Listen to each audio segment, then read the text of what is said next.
Meditations for Every Day in the Year by Bishop Richard Challoner. Sunday within the octave of Corpus Christi. On Christ's inviting us to his heavenly banquet. Consider first those words of the parable of this day's gospel. A certain man made a great supper and invited many. Luke 14, verse 16. And reflect how our Lord has indeed prepared a great banquet for us in the institution of the Blessed Sacrament, and has invited us all to it.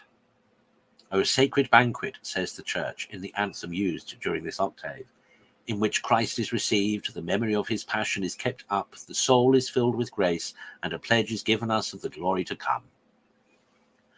A happy banquet in which we feed upon the bread of heaven and drink at the very source of the fountain of life. To this heavenly banquet the Son of God invites all the faithful in the most loving manner.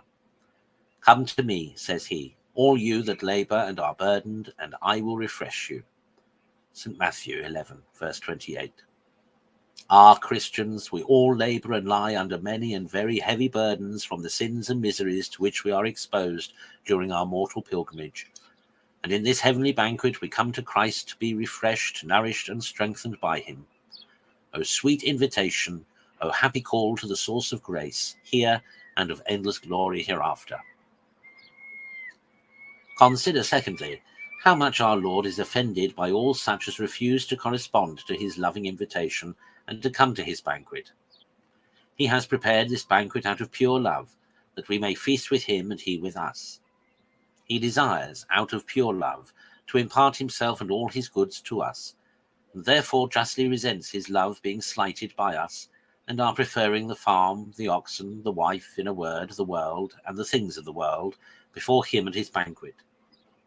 Christians, if you have any love for Christ, surely you must be desirous of going to him and entertaining yourselves with him in this great banquet of love. Love tends to union, and here it is that you are to be in so perfect a manner united to him as to abide in him and live by him. If you have any love for yourselves and for your own souls, you must gladly go to this banquet, in which you will find all your good, and all that can make you truly happy both here and hereafter. Consider thirdly, that in staying away from Christ in the Blessed Sacrament, we do not only neglect his invitation and slight his love, but also break through his ordinance and violate his commandment. The very institution of these heavenly mysteries to be the support of our spiritual life for the time of our mortality implies a commandment for us to approach to them and to make use of them.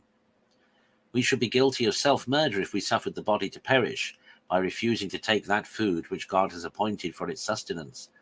And are we not equally guilty of murdering our souls if we suffer them to starve for want of the food and sustenance which our Lord has allotted them in this life-giving banquet? Truth itself assures us, St. John 6, verse 54, that without this heavenly food, we have no life in us. As then we are most strictly bound to maintain the life of our souls, we are most strictly bound to use this food of life. And it is no less certain death to stay away from this blessed sacrament than it is to come to it unworthily. Conclude, my soul, to correspond henceforward with the loving invitation of thy dear Redeemer by a frequent and worthy communion. Remember that the Blessed Sacrament is named our daily bread in that prayer which our Lord himself has taught us.